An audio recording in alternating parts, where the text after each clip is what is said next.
Welcome to Hindi box toon, कहानियों का डब्बा, मस्ती और मैजिक।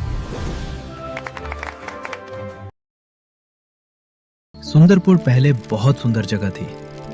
यहाँ हर तरफ हरियाली थी और लोग इसे सोने की चिड़िया कहते थे। लेकिन इंसानों के लालच ने सब कुछ बदल दिया। पेड़ काट दिए गए और जमीन सूख गई। अब यहाँ न ठीक से बारिश होती थी और न ही छांव मिलती थी। हिम्मत मत हारो साथी, मेरे हिस्से का पानी तुम पी लो। गोपी अपने लोटे में बचा हुआ आखिरी पानी अपने प्यासे बैल को पिला देता है। गोपी के कपड़े फटे हुए हैं, लेकिन उसके चेहरे पर दया साफ दिखाई देती है।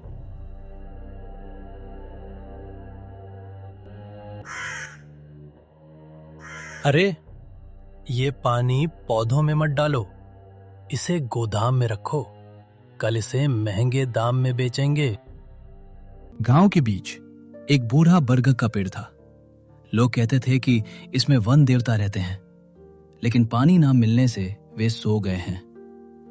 गोपी थका हारा उस सूखे पेड़ के नीचे बैठ जाता है। पेड़ की सारी पत्तियां झड़ चुकी हैं। माफ करना वन देवता, मेरे पास चढ़ाने को कुछ नहीं है, बस मेरी आंखों के ये आंसू है। गोपी पेड़ के तने पर सिर रखकर रोने लगता है। उसका एक आंसू पेड़ की जड़ पर गिरता है। जैसे ही ईमानदारी का आंसू गिरता है, सूखी जड़ में एक हल्की हरी चमक आती है। जमीन के अंदर से गड़गड़ाहट की आवाज आने लगती है। पेड़ का तना एक चेहरे जैसा आकार लेता है। उसकी आंखें खुलती हैं। गोपी डरकर पीछे हट जाता है, लेकिन फिर पेड़ की सूखी डालियों पर अचानक कुछ हरे पत्ते निकल आते हैं।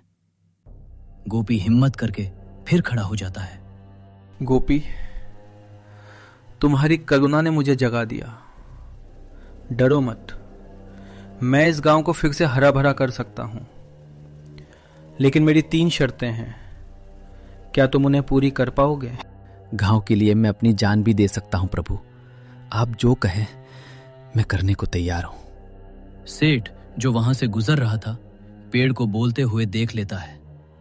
उसकी आंखों में लालच झलकने लगता है। जादुई पेड़, अगर ये शर्तें मैंने पूरी कर दी तो सारा खजाना मेरा। हटो पीछे गरीब। सेठ करोड़ीमल और गोपी को धक्का देकर पीछे कर देता है। गांव का मुखिया मैं हूं, तो वरदान पर पहला हक मेरा है। पेड़ की आंखें चमकती हैं। उसकी आवाज में गड़गड़ाहट है। सेठ थोड़ा डरता है, पर खजाने के लालच में डटा रहता है। वरदान उसे मिलेगा जो शर्तें पूरी करेगा, चाहे वो राजा हो या रंक। मेरी पहली शर्त है त्याग। गांव को हरा भरा करने के लिए तुम्हें मुझे वो चीज देनी होगी जो इस वक्त तुम्हारे लिए सबसे कीमती है। सबसे कीमती? पागल हूं क्या मैं अपना सोना दे दूं? इसे मैं बेवकूफ बनाता हूं। सेठ अपनी जेब से एक खोटा सिक्का निकालता है, जो देखने में सोने जैसा लगता है। हे वन देवता, ये मेरे पूर्वजों का दिया हुआ सबसे कीमती सिक्का है। मैं इसे गांव के लिए कुर्बान करता हूं। सेठ बहुत नाटक करते हुए सिक्का पेड़ की जड़ में रखता है। चेहरे पर झूठा दुख है, लेकिन अंदर खुशी है। सेठ डरकर पीछे गिर जाता है। सिक्का धूल में मिल जाता है। झूठ, इसमें धातु तो है पर त्याग नहीं। तुम अपना कबाड़ मुझे देकर वरदान खरीदना चाहते हो? गोपी आगे आता है। वो अपनी कमर से एक मैली सी पोटली खोलता है। उसमें एक सूखी रोटी होती है। प्रभु, मेरे पास धन नहीं है। सुबह से मैंने कुछ नहीं खाया है, बस यही मेरी पत्नी ने मुझे दिया था। अगर मैं ये दे दूं तो आज मुझे भूख लगेगी, पर अगर गांव बच जाए तो मेरा भूखा रहना मंजूर है। गोपी के हाथ भूख से कांप रहे हैं, लेकिन फिर भी वो रोटी का टुकड़ा पेड़ की जड़ में रख देता है। जैसे ही रोटी जड़ पर रखी जाती है, वो अचानक गायब हो जाती है। वहीं से एक सुनहरी रोशनी निकलती है। रोशनी पेड़ के तने से ऊपर उठने लगती है। सच्चा त्याग वो नहीं जो जेब से दिया जाए, वो है जो पेट काट कर दिया जाए। पेड़ की एक बड़ी सूखी डाल पर अचानक ढेर सारे हरे पत्ते और फल उगाते हैं। पहली शर्त पूरी हुई, लेकिन सावधान, दूसरी शर्त इतनी आसान नहीं होगी। दूसरी शर्त है साहस।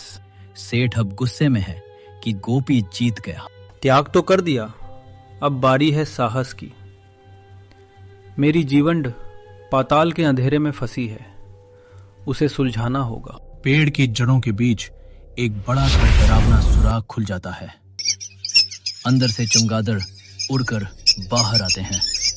सेठ गड्ढे में झांकता है। उसे अंधेरे में 2 लाल आंखें चमकती हुई दिखती हैं। सेठ पसीने पसीने होकर पीछे हट जाता है। अरे बाप रे, इसमें तो सांप बिच्छू होंगे। मैं नहीं जाऊंगा। ए गोपी, तू जा, तू वैसे भी मरने वाला है। डर तो मुझे भी लग रहा है, लेकिन अगर मैं नहीं गया तो मेरा बैल प्यासा मर जाएगा। वन देवता, मैं जा रहा हूं, मेरी रक्षा करना। गोपी एक गहरी सांस लेता है और अपनी आंखें बंद करके उस काले गड्ढे में कूद जाता है। गड्ढे के अंदर गोपी को डरावनी परछाइयां घेर लेती हैं। वो सांप और भूत जैसी दिखती हैं। आवाजें आती हैं, लेकिन गोपी डरने की बजाय तेजी से आगे बढ़ता है। जैसे ही वो उन परछाइयों को छूता है, वे धुआं बनकर उड़ जाती हैं। गोपी को एक चमकती हुई हरी जड़ दिखती है जो पत्थरों में फंसी है। वो पूरी ताकत लगाकर पत्थर हटाता है और जड़ को आजाद कर देता है। जड़ सुलझते ही जमीन के अंदर से पानी बहने की आवाज आने लगती है। गोपी गड्ढे से बाहर रेंग कर निकलता है। वो धूल में सना हुआ है, पर मुस्कुरा रहा है। साहस का मतलब डर न होना नहीं, बल्कि डर के बावजूद आगे बढ़ना है। पेड़ की जो शाखाएं सूखी थीं, उन पर सुंदर फूल खिलने लगते हैं। हवा में खुशबू फैल जाती है। ये धोखेबाज किसान, इसने जरूर कोई जादू टोना किया है। आखिरी शर्त, मैं ही जीतूंगा, चाहे मुझे कुछ भी करना पड़े। सेठ अब गुस्से से पागल हो रहा है। शाबाश गोपी, अब बस तीसरी और आखिरी शर्त बची है, जो सबसे कठिन है। शर्त है सत्य। उसके चेहरे पर एक शैतानी मुस्कान आ जाती है। उसे लगता है कि सत्य को तो वो खरीद सकता है या बदल सकता है। मेरे तने के इस कोटर में अपना हाथ डालो और बताओ, तुम्हें यह वरदान क्यों चाहिए? जो झूठ बोलेगा उसका हाथ यह पेड़ हमेशा के लिए जकड़ लेगा। पेड़ के तने में एक सुराख खुलता है। उसके अंदर घुप अंधेरा है। हटो, मैं पहले बोलूंगा। मेरा सच एकदम साफ है। उसे लगता है कि वो इतनी सफाई से झूठ बोलेगा कि पेड़ को भी पता नहीं चलेगा।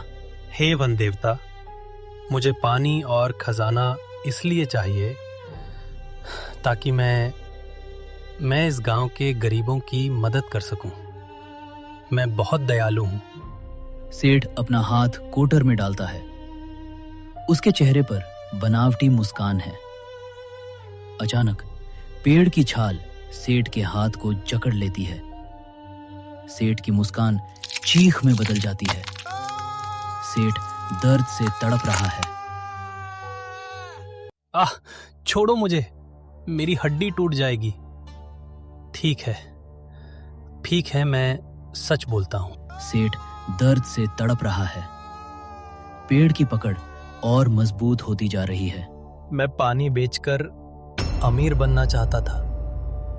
मुझे गांव से कोई मतलब नहीं। मैं लालची हूं।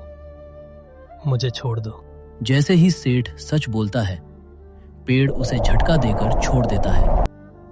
सेठ जमीन पर गिरता है और शर्म के मारे वहां से भाग खड़ा होता है। मेरी बारी। गोपी धीरे धीरे अपना हाथ कोटर में डालता है। वो डरा हुआ है क्योंकि उसने सेठ का हाल देखा है। वन देवता, मैं कोई महान आदमी नहीं हूं। सच तो यह है कि मैं थक चुका हूं। मुझे बस इसलिए पानी चाहिए ताकि मेरे बच्चे भूख से न मरे और मेरा बैल जी सके। मैं बस चैन की नींद सोना चाहता हूं। गोपी की आंखों से आंसू निकल आते हैं। वो कोई बड़ी बड़ी बातें नहीं करता, बस अपनी लाचारी बताता है। फिर नीली रोशनी और ठंडी हवा आती है। पेड़ गोपी का हाथ नहीं पकड़ता, बल्कि उसके हाथ पर एक सुंदर फूल रख देता है। कोटर के अंदर से नीली दिव्य रोशनी निकलने लगती है। सत्य कड़वा होता है गोपी, लेकिन तुमने उसे स्वीकार किया। तुम्हारी तीनों शर्तें पूरी हुई। आसमान में जोरदार बिजली कड़कती है और अचानक बारिश शुरू हो जाती है। सूखी जमीन पर पानी की बूंदें गिरने लगती हैं। गोपी के एक सच ने पूरे गांव की प्यास बुझा दी। गांव वाले अपने घरों से बाहर निकल आते हैं और बारिश में नाचने लगते हैं। सूखे खेतों में पानी भरने लगता है। पेड़ फिर से हरा भरा हो जाता है। गोपी अपने बैल को गले लगा रहा है। बारिश हो रही है और पीछे एक इंद्रधनुष निकल आता है। लालच का फल दुख और सब्र का फल सुख। तो दोस्तों, ये थी आज की कहानी। आपने अपना कीमती वक्त निकालकर पूरा वीडियो देखा, इसके लिए आपका दिल से बहुत बहुत शुक्रिया। अगर आपको हमारी मेहनत पसंद आई तो वीडियो को लाइक और चैनल को सब्सक्राइब करना मत भूलिएगा। आपका एक लाइक हमें और अच्छी कहानियां बनाने का हौसला देता है। मिलते हैं अगले संडे एक नई कहानी के साथ। तब तक अपना ख्याल रखें। Bye bye.